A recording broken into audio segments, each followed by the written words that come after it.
nitwa Major Frank Agumisereza, umuyobozi wa Karasisi nyakubahwa Perezida wa Repubulika.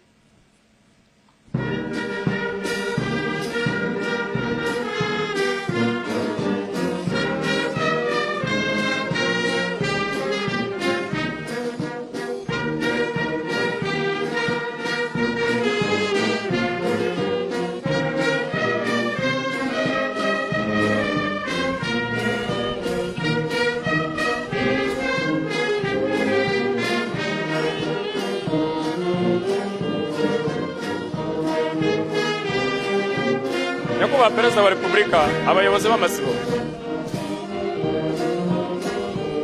Sibo ya mbere iyobowe na Officer Cadet Steven Karangwa na Officer Cadet Cedric Gashayija. Sibo ya kabiri ni Officer Cadet Eric Nijena na Officer Cadet Obedi Niyonshuti.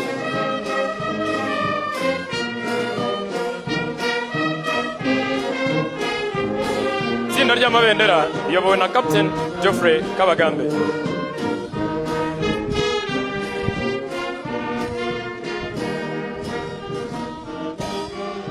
Sibo ya gatatu iyobowe na Officer Cadet Rebecca Mutoni na Officer Cadet Donata Muhawenimana.